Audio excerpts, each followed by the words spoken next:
and welcome to the Love MEESH Podcast. I'm your host, Meesh. It is a billion podcasts to listen to, and the universe guided you right here to this one. So hello, welcome. There are 7.9 billion people in the world today, yet you met me, and this is not by happenstance. This is divine meaning, and may we guide each other well. Now, I am in this world, but I am not of it. On this podcast, you're going to hear topics about both the spiritual world as well as the earthly world. My goal is to keep learning and evolving and spreading love. Hey loves, and welcome to another episode of the Love MEESH Podcast. This is episode 3 of the last name Jackson and where they originate from. What does it mean in general? We're talking about the meaning of last names, most specifically my last name Jackson, and just a little bit of history on the America. So we're going to pick up where we left off at. Again, this is part 3. And we're going to start talking about two different halves, the Native Americans and the Africans. Okay, so I'll start with the Native Americans. This is from Wikipedia. So Native Americans in the United States. Native Americans, also known as the American Indians, First Americans, Indigenous Americans, and other terms, are the indigenous people of the mainland United States. Indigenous people of Hawaii, Alaska, and territories of the United States are generally known by other terms. And there are 574 federally recognized tribes living within the U.S., and about half of which are associated with Indian reservations. As defined by the United States Census, Native Americans are indigenous tribes that are originally from the contiguous United States, along with Alaska Natives. Indigenous people of the United States who are not listed as American Indian or Alaskan Native include Native Hawaiians, Samoan Americans, and Chamorros. The U.S. Census grouped these people as Native Hawaiian and other specific landers. All right, so European colonization of the American. This is the tea, y'all, which began in 1492. 1492? Okay, so resulted in precipitous decline in Native American population because of new diseases, wars, ethnic cleansing, and enslavement. After its formation, the United States, as part of its policy of settler colonialism, continued to wage war and perpetrated massacres against many Native American peoples, removed them from their ancestral lands, and subject them to one-sided treaties and to discriminatory government policies, later focused on forced assimilation into the 20th century.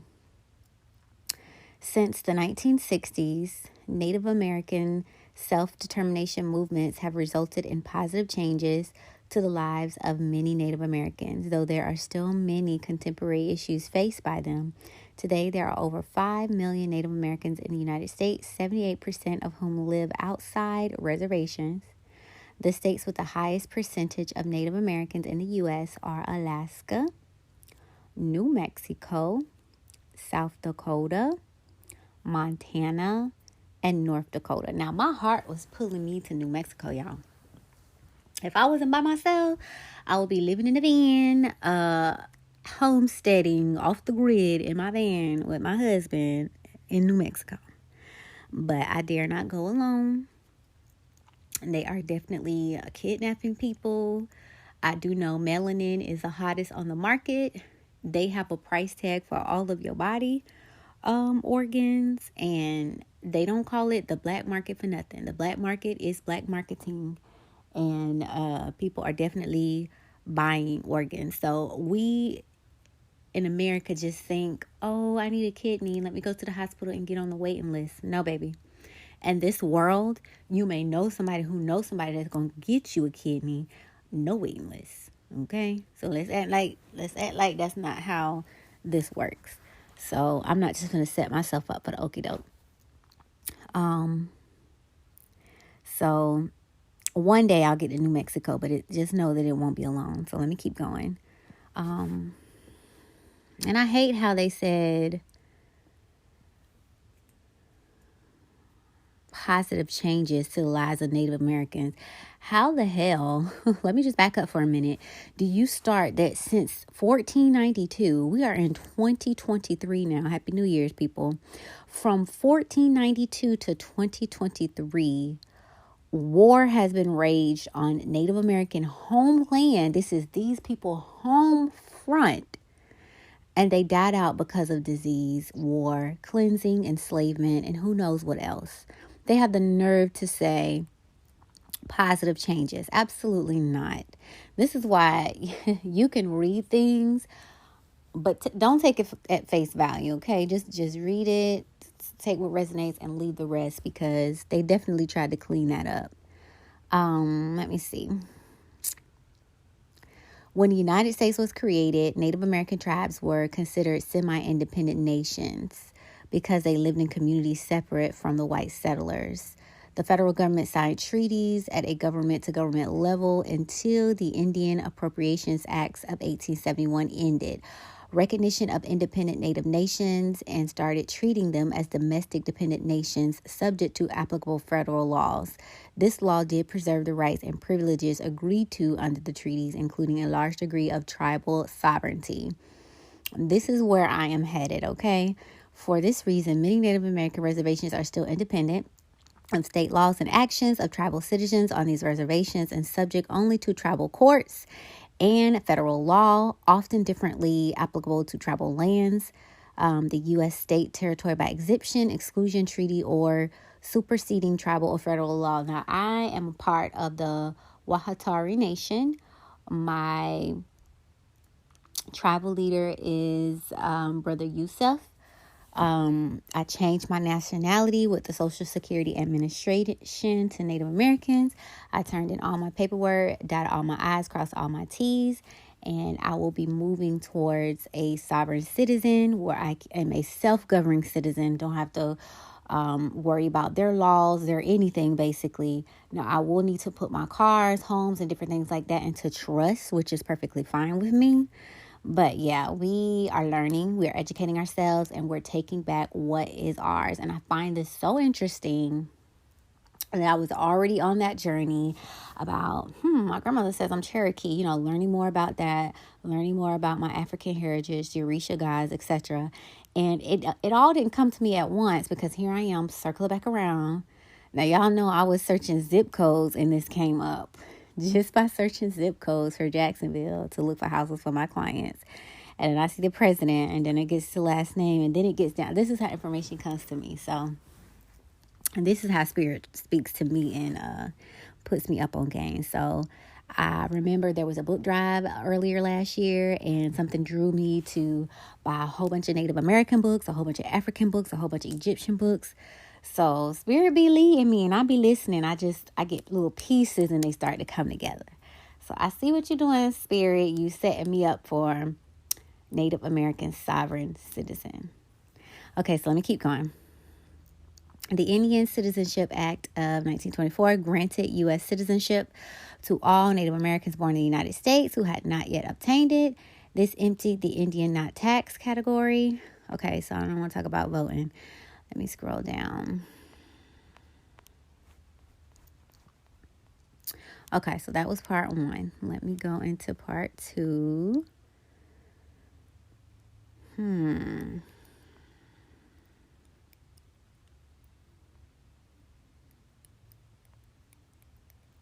Okay, at the time of the first contact, the indigenous cultures were quite different from those of the proto-industrial and mostly Christian immigrants. You don't say. Ones that are living in tune with God, and one with nature and the land, and ones that take what's not theirs and work outside of the laws. You don't say. Some northerner and southerner cultures in particular were matrinal and operated on a more collective basis than that with which Europeans were familiar. The majority of the indigenous American tribes treated their hunting grounds and agricultural lands as being for the use of the entire tribe. At that time, Europeans had cultures that had developed concepts of individual property rights with respect to the land that were extremely different. So this is what I love. Native Americans was like, this is land for all of us. This is hunting for all of us. This is growing for all of us. Then these Americans are going to come up with, this is individual property. Number one, you weren't born with land. How do you just decide that something is yours? How do you start printing money and make laws to back up, your wrongdoing? So again, two completely different cultures. The differences in cultures between the established Native Americans. And I'm glad they said established, because they had governors, priests, rules, ways of life, ways that they would do government, judgment, and punishment that was perfectly fine before them settlers landed. So I'm glad they said established Native Americans. Established Native Americans and immigrant Europeans, as well as shifting alliances among different nations during periods of warfare, caused extensive political tension, ethnic violence, and social disruption. So to me, that's a lie. You want to know what caused political tension, violence, and disruption? Coming to someone's house and just barging in and saying, this is mine. You ain't called to make sure it was okay to come. You ain't knock on the door. You didn't wait for permission to come in. You just bombarded. So again, this is how they write history. Not that we just came over here and stole your land and it wasn't peaceful, because that would have been the truth. But they're going to put in here, these differences called political, ethnic, and social disruption. The lie. The lies. It's the lies for me. So let me keep going. Native Americans suffered high fatality rates. Oh, we have the truth. From contact with European diseases that were new to them and to which they had not yet acquired immunity. The diseases were epidemic to the Spanish and other Europeans and were spread by direct contact, probably primarily contact with domesticated pigs that had been brought over by the European expeditions. And then escaped. Smallpox epidemics are thought to have caused the greatest loss of life for indigenous populations, as William M. Deverveen, a noted author and professor emeritus of geography at the University of Wisconsin-Madison, in The Pristine Myth, The Landscape of the Americas in 1492, the decline of Native American populations was rapid and severe, probably the greatest demographic disaster ever. The truth, we read, old world diseases were the primary killer. In many regions, particularly the tropic lowlands, populations fell by 90% or more in the first century after contact. So I just want to remind y'all that when the Nazis and the Jews were fighting, or when the Nazis said, let's get rid of all the Jews and created a Holocaust and the war and stuff, those were not doctors. Those were scientists, and scientists deal with diseases, yada, yada, yada. So, those scientists were not all executed. They were brought to America and forced to work for America. So that just reminds me of how COVID just appears out of nowhere. We don't hear about the flu anymore. It's now COVID and everyone must get a shot. Absolutely not. As history repeats itself, right? So they couldn't fight these people with war, man to man, right? If a person has to bring a gun to a hand fight, they weak, right? Because you're supposed to use fist to fist or imminent force to imminent force. If you use something where you have the upper hand, you're not supposed to. Like a black belt is not supposed to fight a random person on the street. You were trained to be a human weapon. Anyone that is not a black belt that you try to fight, you have the upper hand. It's weak. Like a big person picking on a little person, right? So they knew they could not fight in battle, right? Number one, this was these people lands. They can set up traps. They know this land. They know the animals. They have the upper hand. This is the home front. So the only way they could win would be disease. Okay, diseases don't just come from nowhere, right? And diseases affect all or none. It surprises me that the numbers don't say 90% of the settlers and 90% of the Indians died, but it only says 90% of the natives. So this is giving my intuition is saying, this is a disease that was tailored to the natives. It only affected the natives. Houseway, nature doesn't work like that. It's all or none with nature. So it's like, wow, they've been using this same tactic over and over again.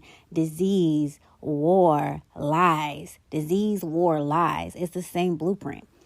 Okay, so let me keep going. That's disastrous. Over 90% of the population died from disease alone. That means that was a bad 10% that was fighting, that was forced to leave. That was a bad 10%. Because they're so weak that the disease killed 90% and they still had a tough time with the 10 that was left. These are a bad group of people. Like, if you have African or Native American blood, you are strong, baby. 90% of your people did not make it. And the 10% that was left gave up a hell of a war. That's a bad nation. That's the history they don't want us to read, but I'm going to read it for you. Okay, so estimates of the size of the pre-Columbian population of that area and today in the United States vary considerably. We don't want to hear about that. Let's see. After the 13 British colonies revolted against Great Britain and established the United States, President George Washington and Secretary of War Henry Knox conceived the idea of civilizing Native Americans in preparation for the assimilation as U.S. citizens. Assimilation, whether it was voluntary, as it was with Choctaw, or forced, I hate this. Assimilation might as well have been slavery. How you going to give one word two meanings? Freedom either means I'm free or I'm free. You can't say you're free, but you're a slave. Those two words can't exist. One word has one meaning. So the fact they're even saying whether it was voluntary or forced, what? Again, this is the type of people that we're dealing with. Was consistently maintained as a matter of policy by a number of consecutive American administrations. Of course, because with each new president, they enforce stricter and stricter rules. During the 19th century, the ideology known as Manifest Destiny became integral to the American nationalist movement. So to me, this seems like America wanted to get away from Britain so bad. They had nowhere else to go. Their hands was tied. They had to do whatever they could do to make this work because they was not going back home. So let's think about it. You have such an abusive home front that you're leaving. You are a product of that nation, whether you want to leave or not. And because it's within your nature, you're going to mimic what was done to you to the newcomers. So Americans couldn't handle Britain and they left. And what did America do? Turned around and did the same thing to new people instead of being different and treating someone better than they had been treated. I just don't understand. Let's see.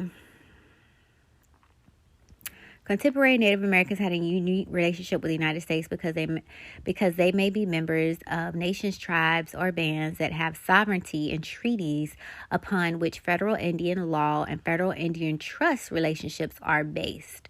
Cultural activism since the 1960s has increased the participation of indigenous people in American politics. It has also led to the expanded efforts to teach and preserve indigenous languages for younger generations and to establish a more robust culture and infrastructure. Native Americans has founded independent newspapers, online magazine outlets, including the First Nations Experience, the First Native American Television Channel, established Native American Studies program, tribal schools and universities, museum and language program.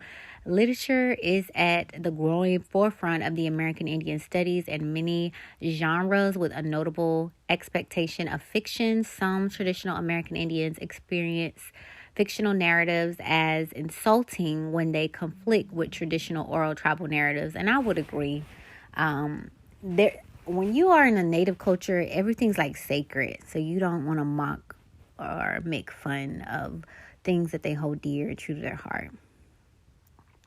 The terms used to refer to Native Americans have at times been controversial.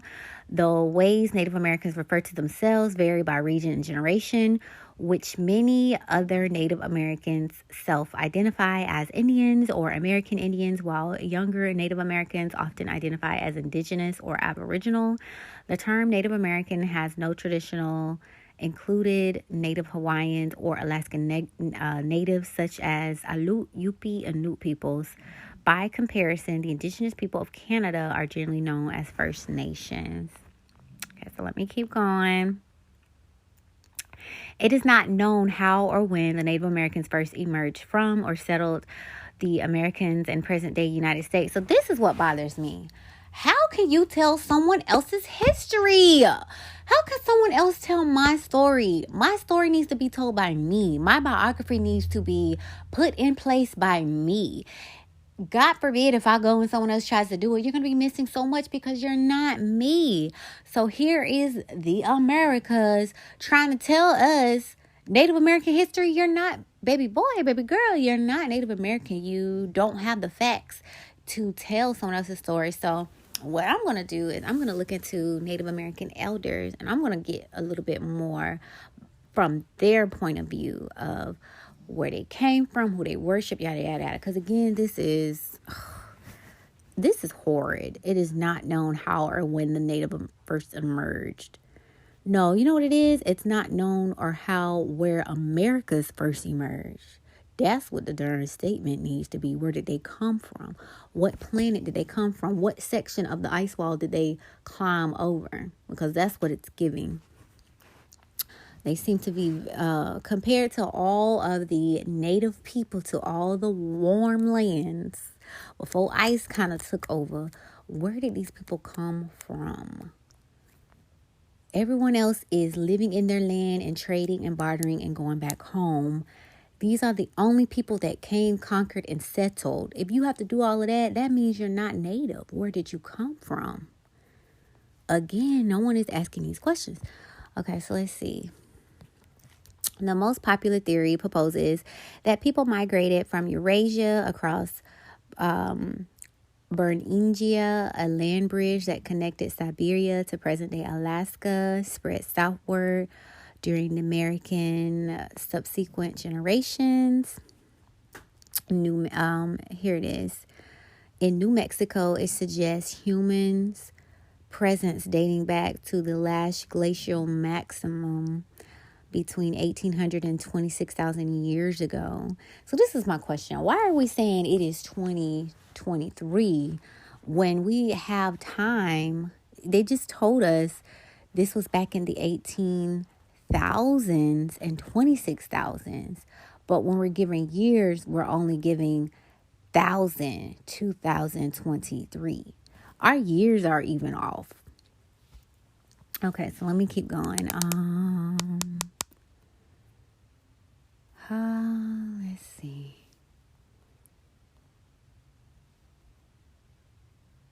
The pre-Columbian era.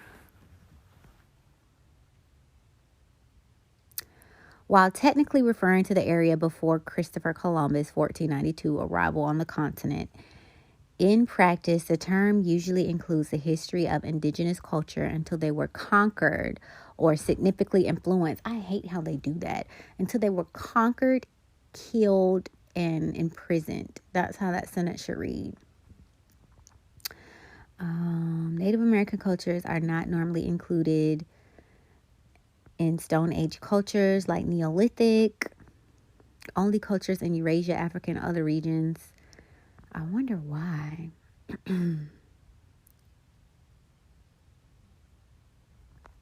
let me keep going.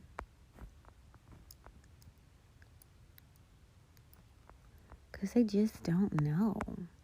It's like you try to make a history book with stuff you don't know. Get the people who know.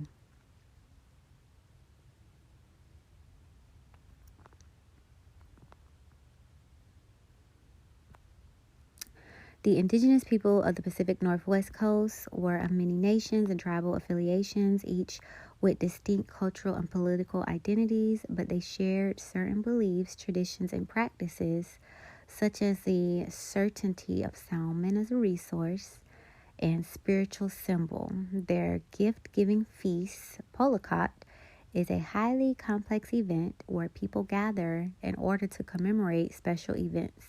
These events include the raising of the totem pole or the appointment of election of a new chief. The most famous artistic feature of the culture is the totem pole, with carvings of animals and other characters to commemorate cultural belief, legends, and notable events.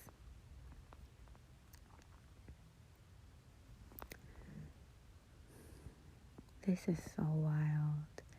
So they have a map that is called the Indigenous American Nations map, and it does not look like the United States map.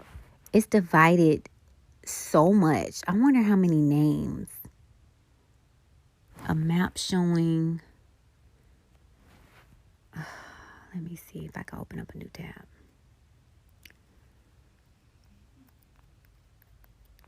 This is so sad.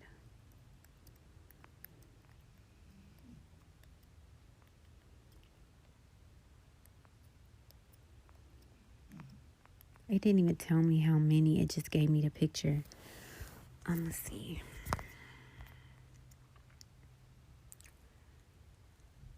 Y'all, this is so sad. So they want to divide. Oh my God, the Native Americans, they did the right thing. This continent was divided into so many colonies. Just think of family members. Just think of your family. Just start with your grandma, your grandpa. They had a section. You know, back then they would have, 15 kids? So each of those 15 kids would have a section. And when those kids had families, they would have sex. And that's how this map is divided. It's not no 50. It's divided and divided and divided. It's like it was enough room for everybody, and they let them spread out so there wouldn't be conflict and stuff. But that turned into 50 states? Like, are you kidding me? And to just I've never seen this map in my life. Florida is called Timuquana. On up is Yamasee, Gali, Casino. So if they knew enough history to give us this map, where is the history for each of these nations? You know what I mean? And they have the names. This is ridiculous. 1, 2, 3, 4, 5, 6, 7, 8, 9, 10, 11, 12, 14, 15, 16, 17, 18, 19, 20, 21, 22, 23, 24, 25, 26. And there's 1, 2, 3, 4, 5, 6, 7, 8, 9, 10, 11, 12, 13, 14, 15, 16, 17, 18. Are you kidding me? Over 468. And let me make sure. Yes, that was right. Freaking nations that had their own lands and rules, and it says this was an unfinished map.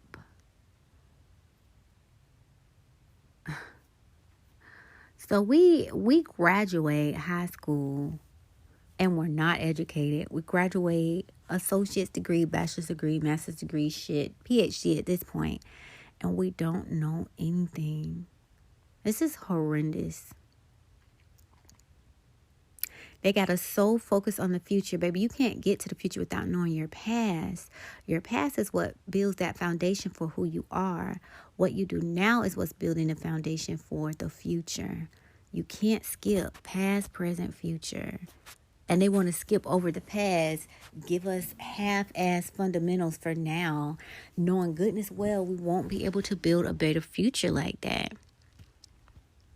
Okay, so anyways, after 1492, European explorations and colonization of the American revolutionized how the old and new worlds perceived themselves. Many of the first major contracts were in Florida and the Gulf Coast by Spanish explorers.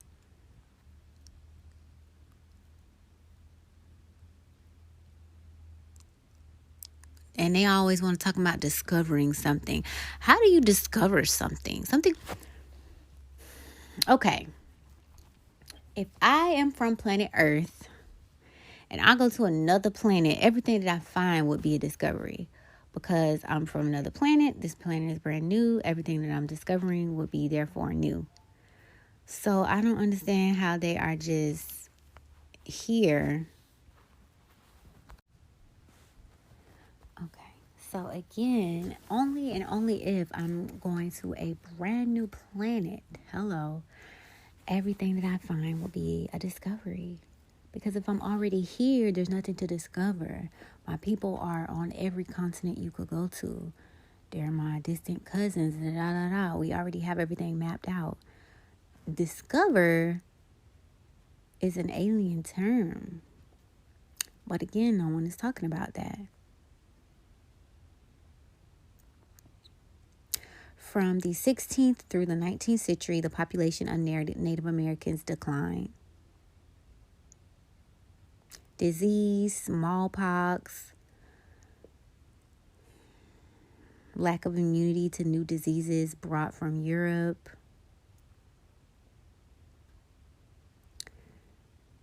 Wow.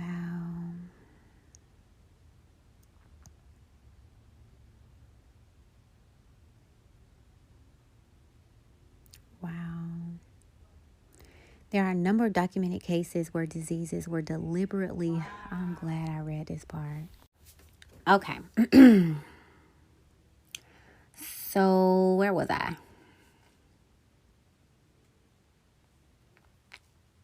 Okay. There are a number of documented cases where diseases were deliberately spread among Native Americans as a form of biological warfare. I'm going to say that 2 more times. Number 2, there were a number of documented cases where diseases were deliberately spread among Native Americans as a form of biological warfare. One more time for the people in the back. There are a number of documented cases where diseases were deliberately spread among Native Americans as a form of biological warfare. Pause to let it sink in. The most well-known example occurred in 1763 when Henry Balt, the serving commander of Fort Pitt, distributed... What did he do? Distribute. One more time. Distributed smallpox blankets to Native Americans besieging the fortification. The effectiveness of the attempt is unclear. They know that the effectiveness was unclear. Nigga, they gone. It's very clear. It worked. In 1837... Mandan, Native American at Fort Clark, fell victim to a smallpox epidemic. Some scholars have claimed that they were intentionally infected with smallpox blanket. This is what I hate about his stories. Some scholars claim they were intentionally infected. No, you don't have to say some scholars. They were. They were intentionally infected. You just told us a sentence before that there are a number of documented cases where diseases were deliberately spread. I don't even want to say Native Americans. On every continent, this is their same playbook. I wish I was into football. Fellas, please chime in. Is there one playbook? I don't know how long, football teams have existed, but I'm here in Florida, so I'll just use the Jaguars. Are they using the same playbook since the Jaguars began to now? Do they just change the name and change the players and maybe change a little bit of stuff depending on the strength of their players? Or are they 100% new playbooks all the time? Because the only experience I have is school. And math has been math from pre-K on up to college. English, same thing. Science, same thing. Language, all, music, all this stuff has basically been the same from the beginning on up. They just allow you to go in more depth because, you know more. Your mind is able to comprehend a little bit more, etc., etc. So, I suppose, I would wonder, you're using the same playbook. I don't think the playbook has to change.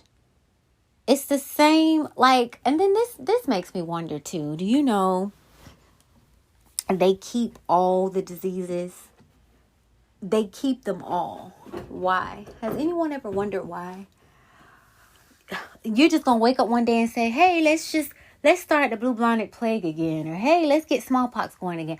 Why would you want to keep stuff like that? Number one, if it's not nature, we know it's man-made. So, number one, who made it? Scientists. How did y'all even come up with this stuff? You got it down to a T where it doesn't affect your people. It only affects the other people. Or let's just say maybe you have as some type of antidote that you give to your people and not to anyone else. What type of war is that? Seriously? So we don't fight no more. We don't drop bombs no more. Ain't no fists. Ain't no guns. That's what they've been doing. Biological warfare. So now I'm putting on my military hat. I ain't trying to lose all these people. Group 1, we're going to hit them with the biological warfare. How many died? Okay. We're going to hit them with religion. How many converted? Okay. Now we may have to go to war. Can we imprison any of them? Oh, let's enslave them. You just... Anyways. So let me keep going. This is is their history that they teach us. And then look starry-eyed when we don't want to take their shit. Like, are you fucking kidding me? Anyways, so listen to this. In 1634, Andrew White of the Society of Jesus established a mission, what is now the state of Maryland, and the purpose of the mission, stated through an interpreter to the chief of an Indian tribe, was to extend civilization and instructions to his ignorant race and show them the way to heaven. There's no way I would fucking interpret that. We are very intelligent. We were here before you. We were thriving before you got here. We are so in tune with God and Mother Nature that we're eating, we're clothing ourselves, we're in one with the goddamn animals. If you would see this map of all the tribes, and they have the nerve to be talking today, the food is going away. I bet it is going away because we don't grow our own shit no more. And y'all aren't smart enough to do it, apparently. So if we go back to the way things were and having people accountable for their own survivalship, maybe things will be a lot better. Why are you trying to grow apples and oranges for everyone and then crying it ain't enough? Okay, we can put them damn seeds in the ground and grow our own and have surplus and begin bartering and trading again. So I don't know. It's just I hate history, and I'm just being forced to visit it. God, I hate it. Let's see. White diaries report that by 1640, a community had been founded. They named St. Mary's. The Indians were sending their children there to be educated among the English. I don't think they willingly did that. I think there was an ultimatum, and there were consequences if you didn't obey. Like, we already know what type of time it is.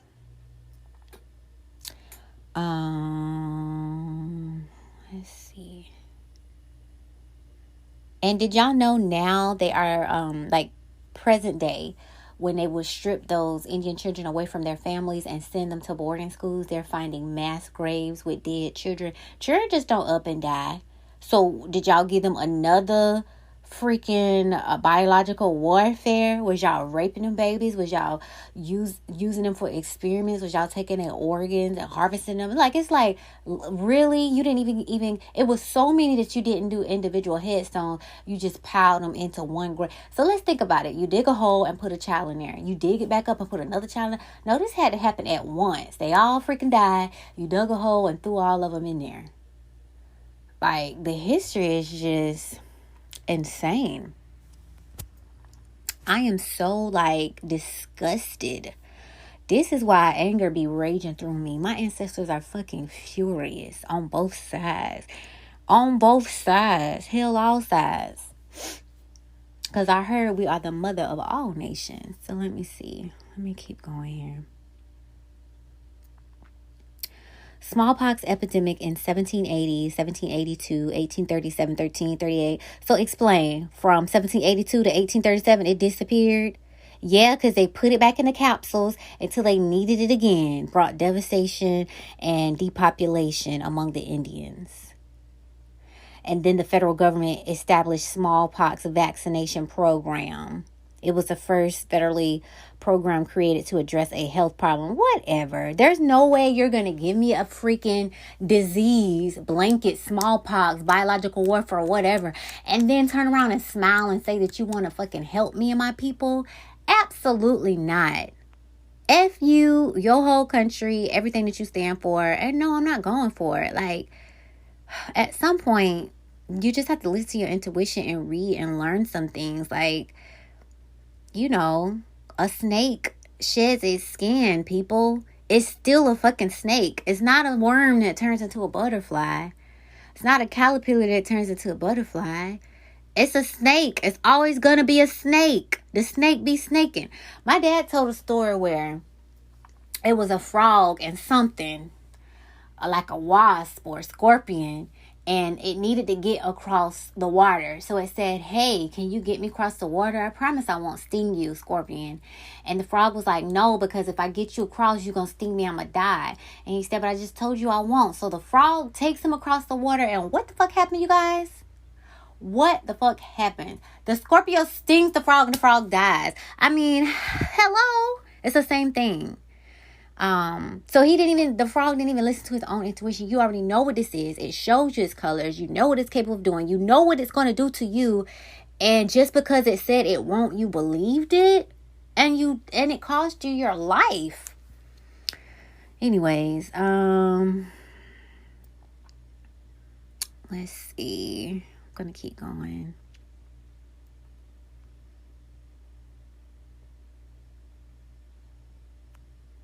Listen to this, y'all. In 1779, the Sullivan expedition was carried out during the American Revolutionary War. They're getting more gangster, y'all. Against the British and four allied nation of the Iroquois. That's us, y'all. Okay? One of them tribes is in your blood. George Washington gave orders that made it clear he wanted the Iroquois threat eliminated. This was his order, y'all. The expedition you are appointed to command is to be direct against the hostile tribes of the Six Nations of Indians or their associates and adherents. The immediate objects are the total destruction and devastation of their settlements and the capture of as many prisoners of every age and sex possible. It will be essential to ruin their crops now in the ground and prevent their planting more. I don't know if you guys have heard, but the farmers are being paid to destroy their crops. The farmers are being paid to destroy their crops. Go look on TikTok. They are pouring out. Oh, I even heard oil tankers were paid to get rid of the oil. Like, again, it's the same playbook. Why are you ruining crops?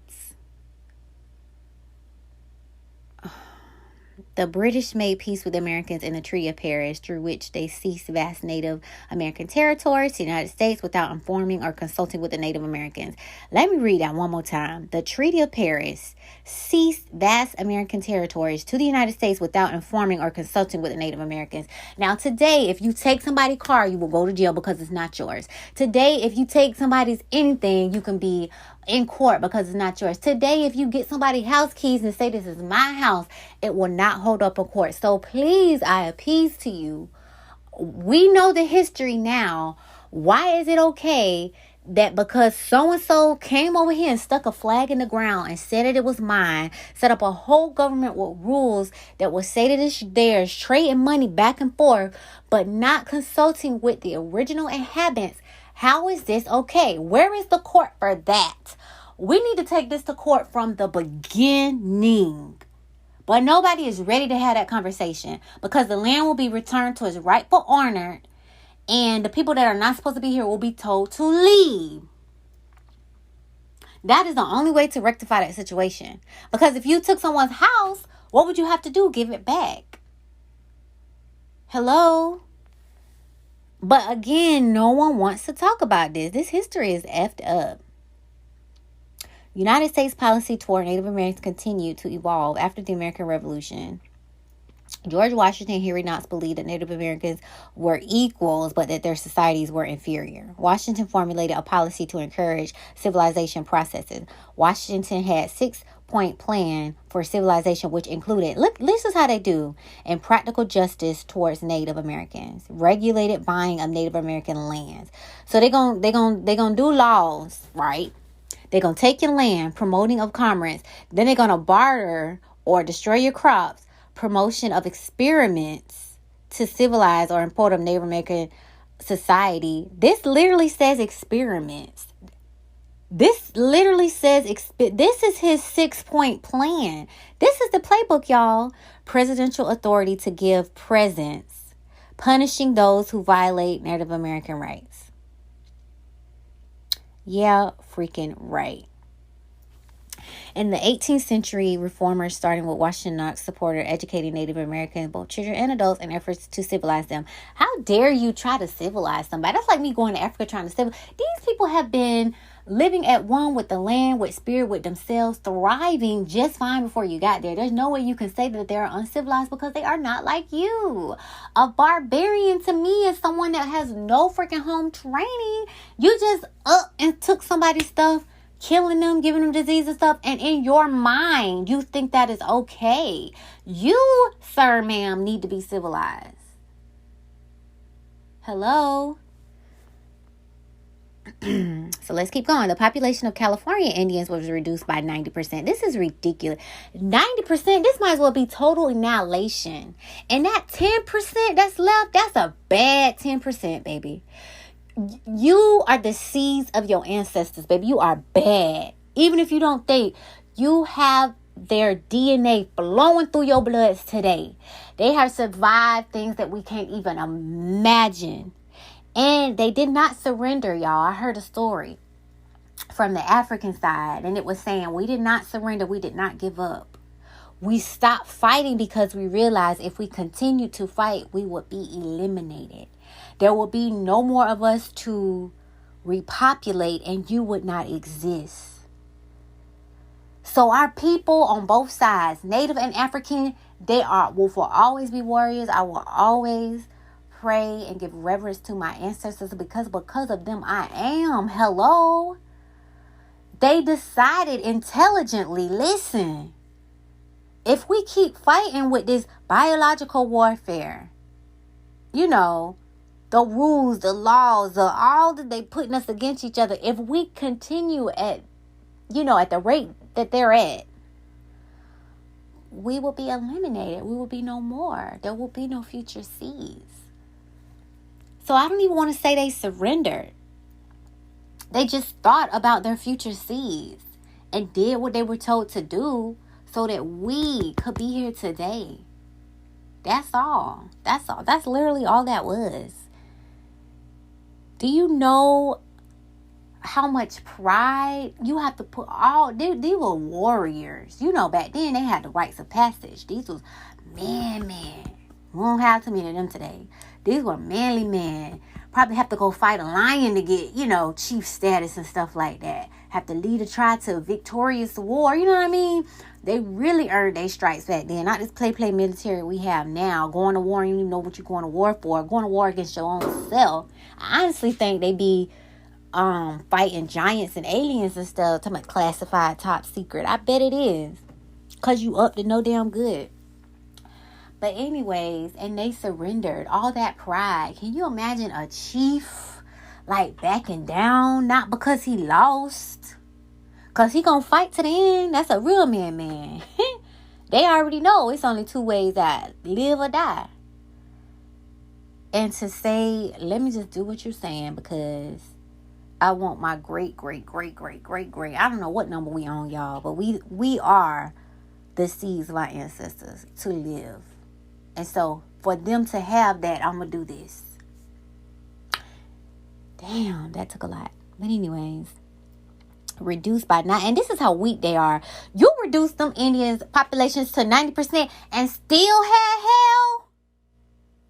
That's the history book they don't want us to read. You annihilated 90% of the population and you still had hell with 10 freaking percent. Oh, okay. More than 250,000 to 200,000 in 1960, 19th century, approximately 15,000 at the end of the century, mostly due to disease. See, if it wasn't for them, they always up to some bullshit. Disease, war, guns, manipulation, fake-ass religion. It's never mano to mano. They can't just fight fair. Or did you consult with God and ask God to give you land and riches so that your people could grow? No, you got to go take what God gave somebody else. Okay, so let's see. This is so sad. So yeah, I'm gonna start wearing jewelry and different things like that to remember my ancestors on the native side because I am them. I am because of them. So this is where they talk about the Removal Act, so they can expand their territory. This is how many wars they had. the Indian Wars, the Dakota War, the Sioux War, the Snake War, the Colorado War, the Texas Indian War. They ain't doing nothing but telling on themselves. Theodore Roosevelt believed the Indians were destined to vanish under the pressure of white civilization. This is how these people think. Indians were destined to vanish. Who thinks like that? No, y'all were destined to vanish. I don't go so far as to think that the only good Indians are dead Indians. Yes, you do. That's why you said it. But I believe 9 out of 10 are, and I shouldn't like to inquire too closely into the case of the 10. This is so disgusting. This is disgusting. And they're showing a mass grave where they're just throwing the bodies in there. So at the end of the day, all of this land is burial ground. This land has your ancestors' blood in it. Every time they put something in the ground and it's growing and you eating it, you eating pieces of your ancestor. I don't care what they say. This land is blood ridden with your ancestors. Okay? Because apparently they didn't want to burn them. They buried them. Look at this. Wounded Knee Massacre. In 1890, a ghost dance ritual on the North Lakota Reservation at Wounded Knee, South Dakota, led to the U.S. Army's attempt to subdue the Lakota. The dance was part of a religious movement. They couldn't let these people have their religious moment. The European colonists would vanish Native Americans and promised that if they would live righteous lives and perform the ghost dance properly, the European colonists would vanish, the bison would return, and the living and dead would be reunited in the Indic world. On December 29th at Wounded Knee, gunfire erupted. You mean tell me these people having a religious ceremony and it's some gunfire erupted? And U.S. soldiers killed up to 300 Indians, mostly old men, women, and children. Have no mercy. Old men, what they gonna do? Women and children, really? Native Americans served in both the Union and Confederate military during the American Civil War. I haven't heard that. I damn sure heard that the African Americans or escaped slaves or freed slaves joined the war. But have you ever heard Native Americans serve the Union and the Confederate in the Civil War? Oh, okay. That's my first time hearing that. That's my first time hearing that.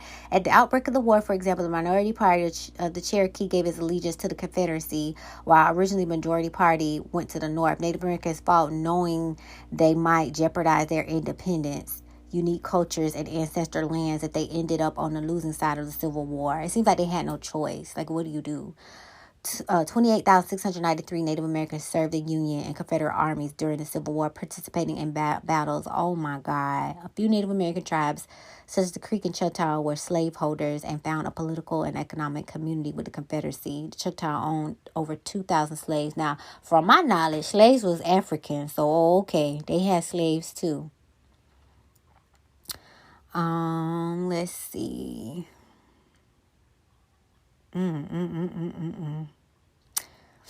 I just can't. I'm just like learning all kind of stuff.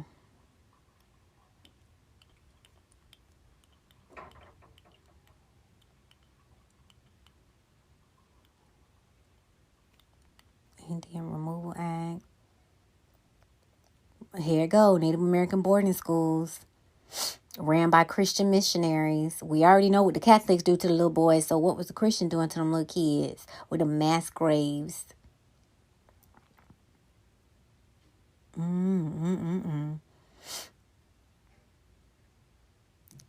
Navajo largely opposed schooling of any sort, but the other tribes accepted the system. Wow. Like, I don't want y'all coming here giving us a school teaching this, y'all. That's what's wrong now.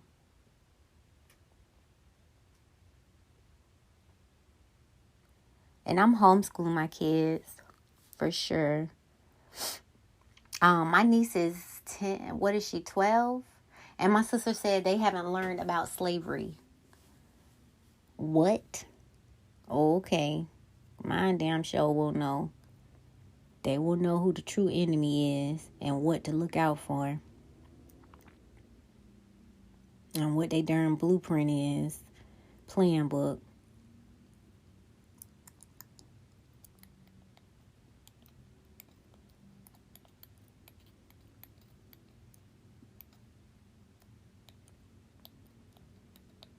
And I think they only counted them and gave them citizenship so they could get money. Your state, when you vote and stuff, and all the different ways that they tally us, birth, death, voting, moving, all these agencies keep tabs on us. They get money. Just like slavery. Did not they get money for how many slaves they had and how much cotton they could pick? Okay, well, the government is definitely getting money for all of its citizens, the different sectors that you work in. It's like slavery revamped. Because if they didn't care, they just would have killed them all. But they wanted to use it to their advantage. Just like they called the slaves 3/5 of a man. So I definitely learned that. So the Indians and the Africans was fighting side by side. I think that's what Spirit wanted me to know. So this is new. In 1968, the government enacted the Indian Civil Rights Act. This gave tribal members most of the protections against abuse by tribal governments. The Bill of Rights accords to all U.S. citizens with respect to the federal government. Indian Self-Discrimination and Education Assistance Act. Okay.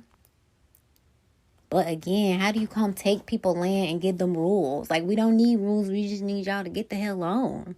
It's crazy. Now they're talking about Native American community colleges, grants, different studies. Study my ass. Study their land back. How about that? Study these people land back. So here we go. This is what I read, and this is how I changed my citizenship. In 2009, now y'all done heard all the years I've given. They so fucking prideful. In 2009, an apology to Native American peoples of the United States was included in the Defense Appropriations Act. It stated that the U.S. apologizes on behalf of the people of the United States to all Native people for the many instances of violence, maltreatment, neglect inflicted on the Native peoples by citizens of the United States. Let me screenshot that. Okay, so then it says Native Americans living in urban areas. Okay, no, let me go back. Migration to urban areas continued to grow with 70% of Native Americans living in urban areas in 2012. In 1940, it was just 8%, and in 1970, it was 45%. In 2012, it was 70%. Okay, then it says, in the 1900s, the lands were taken by the U.S. government and the bison were depleted without the consent of the Confederate Salish and Coutini tribes, right? The natives. Secretary and Tenor Deb Holland celebrated this transition at the Salish Community College on May 21st, 2022, calling it a return to something pure and sacred. Because in 2020, Congress passed a law to transition the management of bison range of over 18,000 acres of undeveloped land in northwest Montana for the U.S. Fish and Wildlife Service to the Confederate Salish and Cotopi tribes. So yeah, Native Americans is giving me deja vu of African Americans. I mean, I'm just saying. So that completes part 3. It looks like we're going to be maybe part 4, part 5. Who knows at this point? Because it's just so much to get through. But thank you guys for tuning in. I hope you had an amazing new year. I hope you brought it in with friends and family whom you love.